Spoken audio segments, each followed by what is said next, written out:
Bonjour, bonsoir famille NTR TV, bienvenue dans votre programme Business Insight. Aujourd'hui, nous nous retrouvons pour un troisième épisode et avec nous, nous avons un spécial invité qui nous vient tout droit de la Guinée-Conakry. Il est entrepreneur, chef d'entreprise et avec lui, nous allons décortiquer le monde du business selon son expertise. Sans plus tarder, nous allons l'accueillir. Bonjour Monsieur Bangoura, comment allez-vous? Je vais bien, madame. Bonjour à vous et bonjour à vos téléspectateurs. Bienvenue dans notre programme.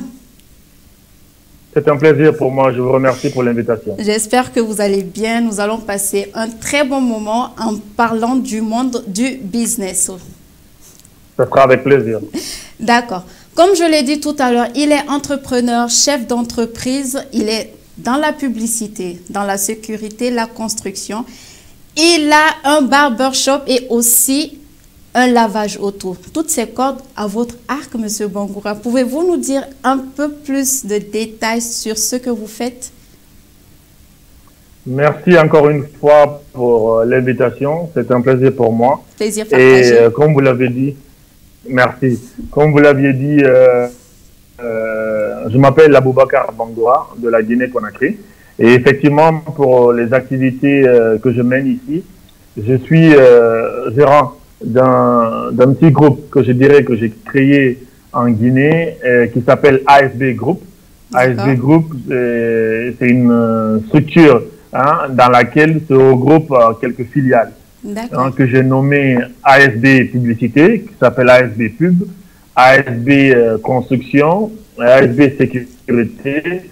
Et aussi, comme vous l'aviez dit, depuis plusieurs années, j'ai un salon de coiffure pour hommes que j'appelle Boubaz Barbershop. D'accord. Et il y a quelques mois aussi que Boubaz Car Wash a vu le jour, bien que la structure elle-même existe depuis plus de 5 ans, 6 ans. D'accord. Alors, quel est le parcours de M. Bangoura? Le parcours universitaire, de comment tout a commencé? Ben, au fait, je dois dire qu'à la base, moi, je suis un entrepreneur, un homme d'affaires dans l'âme. Et aussi, je dois dire aussi que je viens d'une famille d'hommes d'affaires qui a à la tête mon père, père son âme, Almam Ismail Bangoura, était un grand affaires guinéen africain. Donc, si vous voulez, je suis né dans cette famille en voyant ce père qui travaillait dur, qui faisait des affaires. Et je pense automatiquement c'est le sens d'entreprendre vient de là. Mais qu'à cela ne tienne, après mes 2 baccalauréats, parce qu'à l'époque à laquelle je faisais le bac, on fallait faire le bac 1, le bac 2. Oui. Donc en 2001, je suis parti aux États-Unis, où j'ai fait une année de langue à Temple University. C'est après Temple University que je suis allé à Camden County College pour avoir mon associate degree en Business Administration and Management, donc administration des affaires et le management des entreprises. Et qui se trouve d'ailleurs à Philadelphie. Camden n'est pas loin de Philadelphie, pour ceux qui connaissent. Et c'est après l'obtention de ce diplôme que j'ai changé de ville. Je suis parti à Columbus, Ohio, où j'ai eu un autre diplôme en bachelor en business administration aussi à Franklin University. Et c'était en 2007. Et croyez-moi, comme je savais exactement ce que je voulais faire, 5 jours après ma graduation, je suis revenu en Guinée pour travailler. Bah, oui. Ça, c'est du courage parce que nous sommes beaucoup à être dans la diaspora et ne pas encore être rentrés en Guinée. Donc, 5 jours après votre graduation, vous avez dit que vous êtes rentré directement travailler. Mais est-ce que quand vous êtes rentré, vous avez commencé à entreprendre ou vous avez fait autre chose avant d'entreprendre? Non, vous savez, moi, comme je vous ai dit, je viens d'une famille d'hommes d'affaires. À la tête, mon père qui était dans les affaires, qui a toujours été mon mentor, qui a toujours été mon idole.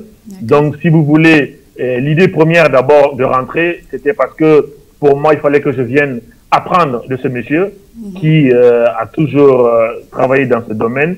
Et pour moi, il était impossible d'atteindre les objectifs que j'avais si je ne commençais pas par là. Donc, si vous voulez, c'était bien tracé. Je suis arrivé et directement, j'ai exposé à mon père que mon retour était vraiment d'être à ses côtés, d'apprendre comment il est en train de travailler, comment il peut m'aider à comprendre le monde des affaires en Guinée et comment est-ce qu'après je pourrais personnellement créer mes propres affaires. Alors, je dois vous dire que dès le début, il savait exactement aussi qu'est-ce qu'il fallait faire. Comme j'ai dit, c'était un vétéran du monde des affaires. Il m'a fait comprendre qu'il était impossible de commencer directement dans les affaires comme je voulais le faire. Il fallait passer par des étapes. Donc, c'est comme ça que moi, j'ai commencé d'abord à faire un stage dans une banque parce que mon père, à l'époque, investissait aussi dans les banques, des assurances, et ainsi de suite. Donc, il m'a dit, il faut que tu comprennes le monde des banques, le monde des assurances, et ainsi de suite pour que tu puisses vraiment travailler correctement. Donc, j'ai fait mon stage à l'époque. Aujourd'hui, cette banque s'appelle Orabank, mais à l'époque, c'était l'Union internationale de banques en Guinée. J'ai fait un stage et croyez-moi, les instructions étaient fermes. Il fallait bien que je ne fasse pas seulement mon stage au niveau d'un département. Il fallait vraiment qu'on me fasse passer vraiment à tous les départements et au plus bas niveau. Les instructions étaient claires. Presque tous les départements pour mieux comprendre la banque. Et je pense que c'est après cette petite formation de stage que la banque a jugé nécessaire de m'embaucher. Donc, j'ai travaillé dans cette banque comme auditeur. Mais je dois vous dire que chacun a sa personnalité. Donc, moi, en tant qu'auditeur à l'époque, j'étais enfermé entre quatre murs, en train de regarder le travail des caissiers, le travail de tout ce que les autres faisaient pour pouvoir les corriger, sanctionner, ainsi de suite. Donc, je me suis rendu compte que ce n'était pas mon leitmotiv, ce n'était pas quelque chose que je voulais faire. Et c'est ainsi que j'ai fait comprendre à mon père à l'époque que non, je pense que c'est bien beau l'apprentissage dans le domaine bancaire, mais à un moment donné, il fallait que je sorte de ce domaine. Donc, c'est ainsi que j'ai finalement rendu démission à la banque. Et comme au niveau de Franklin University, j'avais aussi un petit diplôme en marketing. Et il se trouve que ma famille investissait à l'époque dans une structure qui s'appelle Afripub. Afripub, ça s'appelle à l'époque. C'était avec des partenaires. Le directeur général. Exactement, c'était à l'époque avec des partenaires tunisiens. Donc, et c'était une structure qui était à l'international. Le siège était au niveau de la Tunisie. Donc, je dois vous dire que il a été décidé en ce moment que je parte en Tunisie pour faire une formation. Donc, je suis allé rejoindre l'équipe d'Afrique internationale pour 3 mois de formation. Et c'est après cette formation que je suis revenu en Guinée, au sein d'Afrique Guinée, mais en tant que chargé de projet. C'est ainsi que j'ai commencé à travailler dans cette structure et de chef de projet. J'ai pu, je pense à l'époque, que mes patrons étaient contents du travail que j'étais en train de faire, parce que je dois quand même avouer qu'il y a un certain nombre de contrats qu'ils voulaient avoir ou qu'ils cherchaient à avoir pendant un bon moment qu'ils n'avaient pas vu. Et je crois ma venue a déclenché un certain nombre de contrats. Donc c'est comme ça que nous avons travaillé ensemble jusqu'à ce que j'ai eu le poste de directeur général adjoint. Et puis après, je crois que l'idée d'entreprendre commençait même là, bien que mon père à l'époque avait des parts dans cette structure. Moi, je me suis rendu compte qu'à l'époque, on n'avait pas vraiment besoin de l'expertise tunisienne. Donc, j'ai dit, voilà, comme on avait d'autres activités avec ces partenaires, j'ai demandé à ce qu'ils acceptent de nous vendre les actions qu'ils avaient au niveau de la publicité pour que nous prenions tout ça en charge et que les travailleurs guinéens qui étaient là puissent beaucoup plus bénéficier de la société. Parce que je dois quand même avouer que ce qui m'a un peu choqué, je dois avouer, est que le salaire de 3-4 personnes guinéennes qui travaillaient dans cette structure était égal au per diem du gérant tunisien qui était en Guinée. Et pour moi, c'était quelque chose d'inacceptable. Et pendant que ce n'était pas sorcier ce qu'il les montrait, donc on a pu avoir cette entente avec les partenaires. Nous avions racheté leur part. Moi, je suis monté directeur général et depuis un bon moment, je pense qu'on a pu à l'époque changer un peu ce qui se passait, mettre les gens beaucoup plus à l'aise. C'est comme ça que nous avons continué à évoluer. Et moi, comme je vous ai dit, j'ai suivi religieusement les instructions de mon mentor et mon père aussi, qui était mon patron jusqu'à son c'était il y a 1 an et demi. Mais en même temps, j'ai commencé à réfléchir, qu'est-ce que je peux faire personnellement? Comme je dis, Boubar's Car Wash qui existe aujourd'hui, c'est une structure que j'ai créée depuis 10 ans. D'accord. Mais vous voyez, à l'époque, le projet était en tête. J'ai toujours, vous savez, on nous a un peu appris de travailler dans un domaine qu'on aime. On nous a appris, même quand on veut entreprendre, d'entreprendre dans un business qu'on aime. Exactement. Moi, je suis quelqu'un qui adore la coiffure, comme je suis un peu resté aux États-Unis pendant 7 ans. Je suis quelqu'un qui aime les voitures, donc qui aime la propriété des voitures. Et je me suis dit que c'était une bonne idée d'avoir un endroit où les gens pouvaient venir pendant qu'ils se font coiffer, on lave leur véhicule et quand ils finissent, ils peuvent s'asseoir exactement dans une buvette ou parler avec les gens, parce que le concept du barbershop aux États-Unis, c'est un endroit de retrouvailles où les gens viennent se retrouver, les gens viennent se parler, les gens viennent discuter de plusieurs sujets. Donc c'est comme ça que je l'ai créé, mais il était difficile d'avoir un endroit où on pouvait regrouper toutes ces activités. Donc finalement, je me suis dit, ok, vous savez, tout a été déjà inventé. Chacun de nous juste en train de juste faire un copier-coller ou de refaire ce que les gens ont déjà fait. Donc j'ai jugé nécessaire qu'il était important de commencer quelque part, d'où la création d'abord du salon de coiffure au niveau de Kipé, puis au niveau de Taouya. Et il n'y a pas longtemps, comme j'ai dit, j'ai pu rajouter le concept du lavage auto qui marche très bien. Mais comme on parle aussi de ASB Construction qui existe depuis un peu plus de 2 ans, je dois avouer que j'ai été à la base. Je voyais déjà les différents investissements de mon père étaient aussi dans l'immobilier, donc je savais que ça marchait bien. Mais je dois avouer qu'il y a beaucoup plus un opérateur économique guinéen, si vous voulez, un monsieur qui a la plus grande structure de construction en Guinée qui s'appelle Dicopress, KPC, qui est un grand frère, qui m'a dit, écoute, je sais que tu aimes la publicité, je sais que tu t'y plais bien, mais je pense que tu peux faire mieux. Je pense que ce serait bien que tu viennes dans la construction, que tu puisses travailler, et moi je suis prêt à te donner ta chance. Et comme ça, finalement, j'ai créé aussi cette structure et je dois profiter de cette chaîne pour le remercier, parce que après mon tout premier contrat, c'était avec le programme sectoriel de l'éducation PSE.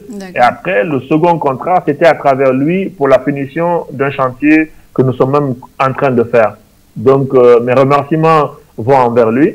Et par rapport aussi à la sécurité, il y avait un Guinéo-Sénégalais qui avait une structure de sécurité en Guinée qui a accepté d'ouvrir son capital. À un moment donné, j'ai pris 50% de part. Et plus tard, à ce jour, j'ai les 100%. D'où le groupe ASB. Donc un peu, c'est ça les activités, ce sont là les activités que je suis en train de faire aujourd'hui en Guinée. D'accord. Très beau parcours, c'est très intéressant. Entrepreneur dans l'âme et dans le sang, comme l'a dit tout à l'heure Monsieur Bangoura. Nous savons très bien que business rime avec économie, parce que c'est l'argent et partout il y a l'argent, il y a l'économie. Du coup, Monsieur Bangoura, nous souhaiterons avoir votre opinion sur l'économie africaine et plus précisément guinéenne, vu que c'est là-bas que vos activités se font. Merci pour cette question. Comme vous avez dit, bien sûr, en faisant les affaires, on parle d'économie, on parle d'argent. Exactement. Et vous savez, pour moi, il est un peu difficile de parler de l'économie africaine parce que, à mon avis, l'économie des pays diffère d'un pays à un autre. Mais qu'à cela ne tienne, vous savez très bien que depuis, je crois, si je ne me trompe, 2 ans, cette Covid-19 a changé radicalement l'économie mondiale, l'économie africaine en général et guinéenne en particulier. Mais selon les experts, il paraît-il que l'économie africaine a beaucoup plus résisté à cette pandémie que l'économie d'autres pays. Et en particulier, je peux quand même dire que l'économie guinéenne aussi a tenu bon pendant cette pandémie. Donc aujourd'hui, nous nous sommes rendus compte à l'échelle internationale, par exemple, les pays qui ont accepté de beaucoup plus se faire vacciner. Hein. Les populations qui ont accepté de se faire vacciner pour qu'on revienne à la vie normale se tiennent mieux. Oui. Nous, en Guinée, quand on prend l'exemple sur la Guinée, comme j'ai dit, nous avons vraiment résisté, entre guillemets, à cette pandémie parce que nous avons eu la chance que le secteur minier n'a pas été vraiment touché chez nous. C'est-à-dire que les activités n'ont pas cessé. Hein, ce qui fait que nous avons continué à travailler de façon correcte et qui a aidé l'économie guinéenne. Je pense aussi que la Banque centrale a fait quand même un très bon travail par rapport à la stabilisation du taux de change. Parce que comme vous savez, nous avons notre propre monnaie, le franc guinéen, ce qui a aussi beaucoup aidé. Mais qu'à cela ne tienne, les signaux sont faibles. On peut toujours faire mieux, on doit faire mieux. Et je pense qu'aujourd'hui, ce qui est en train de se passer, comme le secteur minier nous a sauvés, mais il faut savoir qu'en Guinée, nous travaillons beaucoup plus, si vous voulez, la force de l'économie, c'est beaucoup plus l'agriculture et l'informel. Et cette pandémie, hein, le monde entier était fermé, donc ça veut dire que les canaux, parce qu'aucun pays ne peut vivre seul, on est connecté à l'Afrique, on est connecté au monde, alors quand les bateaux n'arrivent pas à venir, quand les avions sont bloqués, quand les frontières sont fermées, il n'y a pas de business. Hein. Vous allez vous rendre compte que au niveau des activités, par exemple, des hôtels, des activités des restaurants, du transport, ainsi de suite, ça a été une catastrophe. Mais au fur et à mesure qu'aujourd'hui, le taux de personnes infectées descend, je pense que les gens sont en train de plus souffler et il y a un changement positif aujourd'hui. Et il faut juste que les gens acceptent de continuer à se vacciner, que les gens acceptent de pouvoir suivre les règles des gestes barrières, les gens continuent à faire ce qu'il faut faire pour qu'on continue à travailler parce que nous, surtout Africains, nous Guinéens, on ne peut pas continuer à s'enfermer. Il y a des gens qui vivent du jour au jour. S'ils ne sortent pas pour travailler, ils ne peuvent pas manger. Exactement. Donc aujourd'hui, ces choses changent et je dois avouer aussi qu'en Guinée, par exemple, l'État avait pris un certain nombre de décisions qui a soulagé un bon nombre de sociétés, mais ce n'est jamais suffisant. Donc c'est à nous, entrepreneurs, quand il y a une situation pareille, qu'on puisse réfléchir. Je pense qu'on viendra à ce niveau pour parler de cela. Mais en ce qui concerne l'économie, si je ne me trompe pas, la croissance même en Guinée en 2020 était aux environs de 7%, ce qui n'est pas mauvais. D'accord. Vous l'avez dit tout à l'heure, nous pouvons faire mieux et nous pouvons faire beaucoup plus de choses pour développer notre économie. Dans ce cas, selon vous, quelle serait la solution à apporter pour un développement effectif de l'économie? Je pense quand je prends par exemple le cas africain, il faut que nous acceptons de travailler ensemble. Il faut que nous acceptions de travailler ensemble. Quand je prends par exemple la communauté économique des États de l'Afrique de l'Ouest, il y a un certain nombre d'accords, d'accords qui permet la libre-échange, qui permet la circulation des biens et des personnes. Il faut que ce soit vraiment un acte. Vous savez, quand on vous dit, vous pouvez prendre votre marchandise de la Guinée au Sénégal sans souci, il faut qu'au niveau de la frontière guinéo-ivoirienne, qu'on puisse réellement faire ce travail sans que les douaniers ne puissent fatiguer les commerçants qui le font. Exactement. Donc, tant que ça, ce n'est pas réel, c'est pas possible. Mais quand on accepte, parce que chaque pays a ses forces, chaque pays a ses faiblesses. Oui. Mais quand on prend, si vous voulez, les forces d'un pays, qu'on les transporte à un autre, vice-versa, je pense que ça devient une synergie et chacun peut réellement gagner. Quand je prends la Guinée, nous avons un sous-sol très riche, ce qui fait que nous bénéficions d'une largesse des dons de Dieu qui fait que nos fruits, et ainsi de suite, la terre est fertile. Donc nous produisons plus. En les prenant, en les envoyant ailleurs, comme au Sénégal, ainsi de suite, on ramène de l'argent au pays, on ramène des devises au pays. Ça devient un développement réel. Donc cette libre-échange permet au pays, permet aux hommes d'affaires des différents pays de se développer et qui va aller jusqu'au niveau des villages, ainsi de suite. Donc, je pense que il il faut, de la parole, il faut aller aux actes. De la parole, il faut aller aux actes pour que les gens puissent réellement bénéficier de tout ce qu'ils sont en train de faire et que l'Afrique se développe parce que nous sommes riches. Ah ouais, effectivement, nous sommes très, très riches. Un débat ou une discussion très, très animée, mais nous allons prendre une petite courte pause et revenir dans pas longtemps.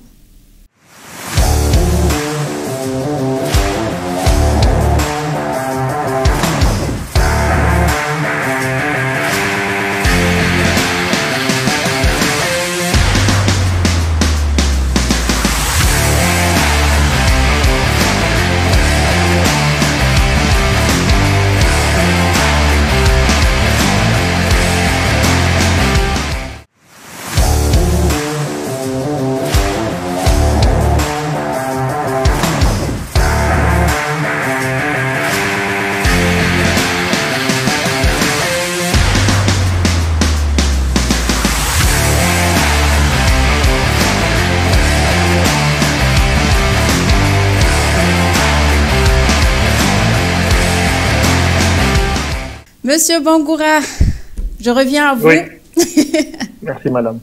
Nous allons continuer cette interview. Entendu. J'espère que tout se passe bien, que vous vous sentez très, très bien avec nous.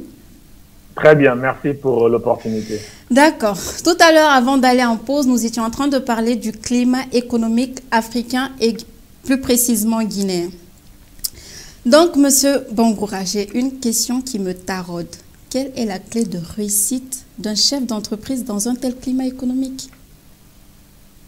C'est une excellente question. Vous savez, je pense qu'il n'y a pas un livre pour, même si les gens ont essayé d'écrire beaucoup de livres, je pense que la réussite de chaque personne peut même être individuelle, mais dans d'abord la réflexion initiale.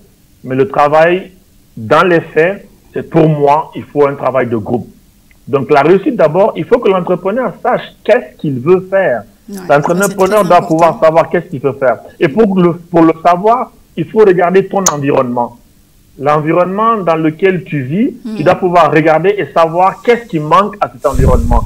À mon avis, c'est ce service que tu cherches à offrir, à donner pour que les gens puissent en bénéficier et en retour, en investir, c'est pour gagner. Donc, pour cela, une fois que vous avez, il faut être sûr de ce que vous voulez faire. Il faut, parce que vous êtes votre tout premier, si vous voulez, manager, vous êtes votre tout premier support. Si vous ne croyez pas vous-même en votre business, en ce que vous voulez faire, je pense que les autres ne vont pas croire. Donc, pour cela, il est très important de savoir ce qu'on peut faire, offrir ce service et pouvoir défendre n'importe où ce service tout en s'améliorant à tout moment. C'est-à-dire, donc, ça veut dire que c'est la persévérance. Donc, des fois, chez nous, on dit en Afrique, tout nouveau, tout beau. Dès qu'on commence, les gens apprécient. Après, on ne fait pas de suivi. Un entrepreneur doit pouvoir faire tout le temps le suivi pour que le service donné, si c'est un service, bien sûr, qu'il est en train de donner, au début, soit le service tout au long de la vie de l'entreprise. Donc, pour qu'on puisse réussir, il faut cela. Mais, comme j'ai dit à l'entame de notre conversation, je vous ai fait comprendre, à mon avis, c'est toujours un travail de groupe. Une seule personne, pour moi, ne peut pas. Donc, il faut savoir bien s'entourer. Il faut s'entourer des gens qui ont la même conception que vous, qui sont prêts à se sacrifier, qui, dans la tête, même s'ils ne sont pas propriétaires de la société, peuvent se mettre dans la peau de propriétaires de la structure pour qu'ils puissent travailler nuit et jour pour que la société puisse atteindre ses objectifs. Parce que quand ça marche pour vous, ça marche pour tous les travailleurs de votre société. D'accord. Bien s'entourer, être motivé, avoir un suivi est la clé de réussite.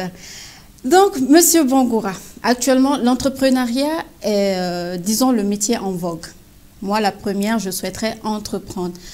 Mais est-ce que vous ne pensez pas que le fait que tout le monde veuille se lancer dans l'entrepreneuriat n'ait pas un impact négatif sur l'administration publique? Parce que tout le monde veut entreprendre et si nous voulons nous lancer que dans le secteur privé, est-ce que le secteur public ne va pas en pâtir un peu? Non, je pense que c'est une bonne chose que les gens puissent entreprendre. Pour moi, je pense qu'on se complète. Le public et le privé se complètent. Aujourd'hui, en Afrique, les gens sont obligés à un moment donné d'entreprendre. Pourquoi? Parce que l'État ne peut pas embaucher toute cette jeunesse. Ce n'est pas possible. Alors, vous avez le chômage est élevé, les gens ont fini leur étude, ils sont assis, ils n'arrivent pas à travailler et ils ont une famille à nourrir. Nous sommes africains, ils ont la baraka à chercher. Donc, à un moment donné, ils doivent pouvoir entreprendre parce qu'ils doivent pouvoir faire autre chose que ce que l'État ne donne pas. Et comme j'ai dit, nous sommes dans des pays sous-développés, il y a tellement à faire, il y a tellement de choses à faire qui obligent les gens, entre guillemets, ceux qui réfléchissent correctement à voir réellement quelque chose à faire, à pouvoir offrir un service, à ouvrir un business qui peut apporter de l'argent. Donc pour moi, encore une fois, le public et le privé se complètent et doivent se compléter, mais bien sûr, le public a beaucoup plus une charge. L'État doit pouvoir aider parce que tout le monde n'a pas la possibilité, même si tu as les idées, tu peux ne pas avoir les moyens. L'État doit pouvoir venir aussi aider toutes ces personnes ou faciliter la tâche pour eux. Le public et le privé doivent se compléter. Donc, Monsieur Bangoura, nous sommes en Turquie. Bon, moi, je suis en Turquie. Et nous voyons la Turquie s'ouvrir peu à peu à l'Afrique. Ils implantent quelques entreprises là-bas dans l'immobilier, la construction, l'électricité, tout ça. Il y en a même en Guinée, si je ne m'abuse. Et quel est le regard que vous avez par rapport à tout ça, à toute cette ouverture vers l'Afrique venant de la Turquie?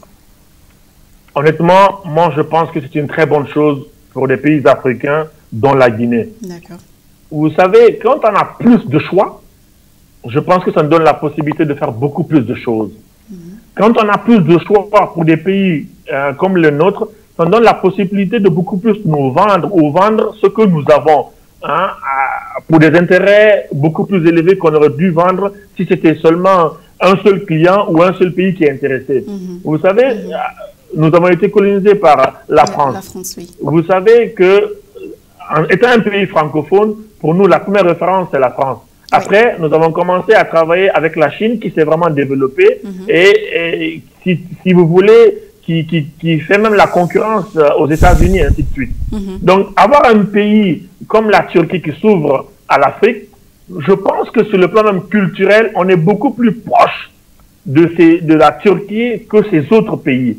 Donc, ça nous donne une possibilité d'avoir d'autres personnes, d'autres hommes d'affaires, si vous voulez, un autre pays qui peut aussi offrir ses services pour le bénéfice des autres. Je vous donne un exemple. Vous avez aujourd'hui des commerçants qui partaient jusqu'en Chine pour acheter un bon nombre de produits. Oui, exactement. Et je suis sûr et certain aujourd'hui, parce que j'ai eu la chance de partir en Turquie, je crois 2 ou 3 fois, et de voir que les mêmes produits qui se trouvent là-bas, même à une qualité même supérieure, se retrouvent en Turquie. Et comme vous savez, la Turquie est plus proche, par exemple, de la Guinée que la Chine. Donc, sur le coût du transport pour eux, il y a tellement de bénéfices qui fait que c'est mieux pour eux de venir vers la Turquie que d'aller jusqu'en Chine. Donc, nous devons remercier la Turquie pour cette ouverture, mais ce que je voudrais, c'est que les partenariats soient gagnants-gagnants, qu'ils ne viennent pas avec une force pour mettre une pression sur les Africains. D'accord.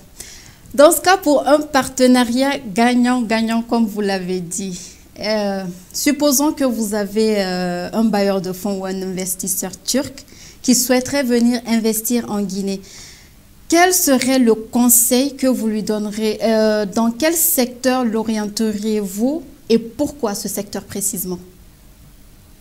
Vous savez, comme j'ai dit, nous sommes dans un pays sous-développé. Sous-développé, il y a beaucoup de choses à faire. Il y a vraiment beaucoup de choses à faire chez nous. Donc, si vous voulez, la première des choses, j'essaye très souvent de ne même pas conseiller dès la première rencontre un partenaire pour ce qui doit être fait en Guinée. J'essaye le plus souvent d'inviter la personne pour venir voir réellement de visu qu'est-ce qui se passe en Guinée, qu'est-ce que la Guinée a à offrir. Sinon, comme je vous ai dit depuis le début, notre pays est un pays agricole, qui a une terre très fertile, qui fait que l'agriculture pour moi, peut beaucoup plus nous aider, même plus que le secteur minier. Mais, au-delà de ça, il y a aussi les services. Donc, les hommes d'affaires turcs peuvent faire beaucoup de choses ici. Quand on prend aussi, nous avons la matière première. Nous avons beaucoup de choses en Guinée, mais la transformation fait défaut. Donc, je pense que c'est très important que nous puissions tisser des relations avec les hommes d'affaires chinois et turcs qui ont des usines pour qu'on puisse implanter des usines ici, faire la transformation des matières ici. Ça sera un partenariat gagnant-gagnant. Ça va aider le pays parce que nous, ça va nous permettre ici de recruter les gens, d'embaucher les gens. Ça va faire rentrer ça va aider l'économie et croyez-moi que l'homme d'affaires qui viendra aussi pourra tirer bénéfice. Encore une fois, toujours win-win business partnership. Ok, d'accord. Revenons encore à nous, les futurs entrepreneurs, en tout cas entrepreneurs en vue. Quel serait le conseil que vous nous donnerez à ces futures personnes qui souhaiteraient rentrer, ou même pas rentrer, mais qui souhaiteraient investir et se lancer dans l'entrepreneuriat? Il ne faut jamais se presser. Vous savez, on est jeune, on a le temps chaud. Oui. Très souvent, on veut commencer maintenant et réussir maintenant. Croyez-moi.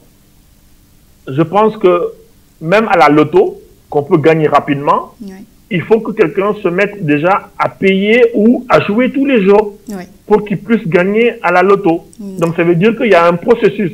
Il faut que nous acceptons de passer par des étapes. Ces étapes-là nous construisent.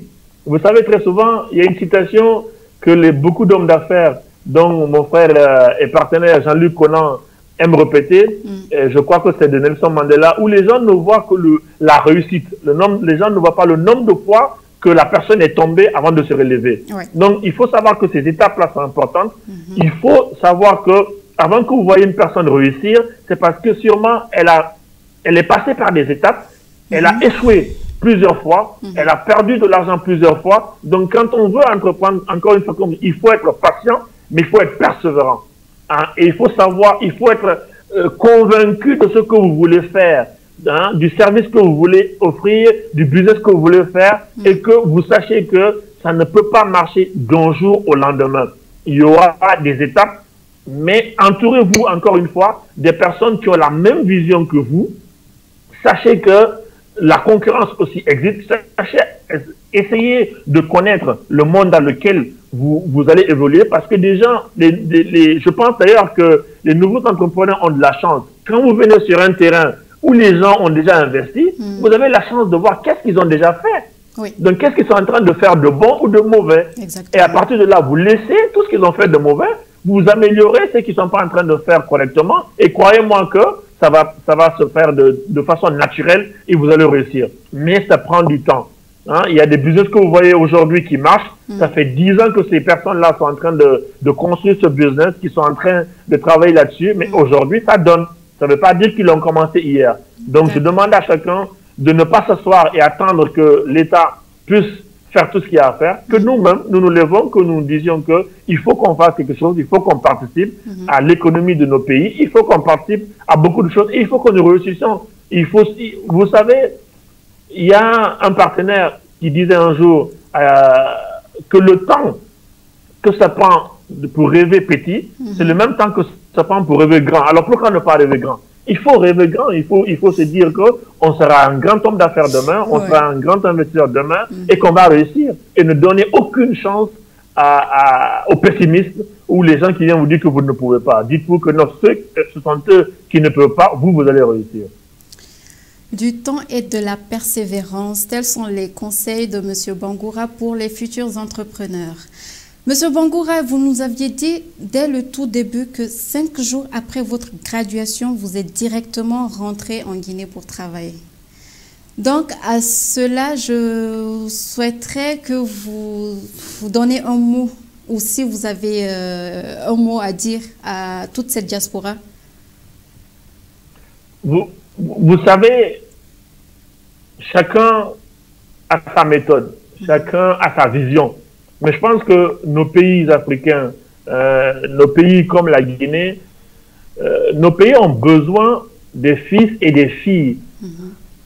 Être à l'extérieur de votre pays, c'est une chance. Je pense que quand on sort, on a la possibilité d'apprendre autre chose. On a la possibilité de voir autre chose. Pour moi, ce qui peut clôturer cela positivement, c'est quand on revient chez soi pour partager le peu que nous connaissons. Ça ne veut pas dire que quand on sort, qu'on connaît plus que ceux qui sont là. Ce n'est pas le cas. C'est une erreur. Il y a des gens qui sont restés dans nos pays, qui ont étudié ici et qui ont réussi.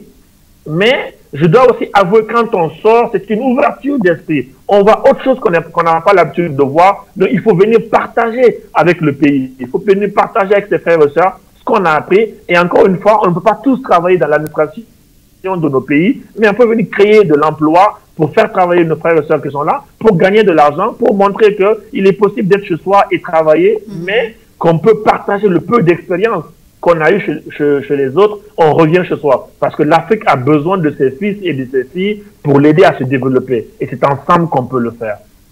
D'accord. Merci pour ce petit mot. Notre interview tient à sa fin. Donc, Monsieur Bangoura, est-ce que vous avez un dernier petit mot à nous dire avant de clôturer cette émission? Je dois commencer vraiment par vous remercier pour l'opportunité que vous m'aviez donnée pour pouvoir m'exprimer sur votre chaîne et partager, c'est normal, ma toute petite expérience dans ce monde des affaires, parce que pour moi, ce n'est que le début. Comme je l'ai dit, moi, je rêve grand, je vise loin, et je pense que ce sera possible par la grâce d'Allah si je continue à faire ce que je fais, à m'entourer, parce qu'on s'améliore tous les jours. Croyez-moi que je suis tombé plusieurs fois. J'ai eu beaucoup de problèmes dans mes affaires. Mais c'est au fur et à mesure qu'on va se battre, on va essayer d'y arriver. Et je pense que je demande vraiment à la diaspora, à mes frères et sœurs qui me regardent, de revenir quand ils peuvent, mais de ne pas se précipiter.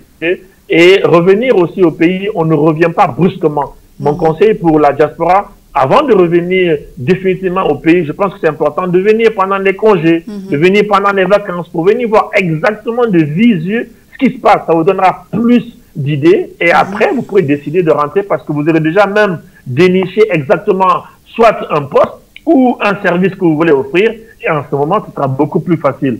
Donc, encore une fois, je vous remercie très sincèrement et je suis entièrement à votre disposition et je remercie tout le monde. D'accord. Amis, famille NTR TV, ici prend fin notre épisode d'aujourd'hui. J'espère que vous avez passé un très bon moment avec nous. Avec nous, on avait Monsieur Bangoura qui a partagé avec nous son expérience et son expertise dans le monde du business. Monsieur Bangoura, j'espère que vous avez passé un très bon moment. Vraiment agréable. Merci à vous pour l'exercice. D'accord, merci à vous et amis, famille NTR TV, au revoir. On se retrouve très bientôt pour un prochain épisode. Bye.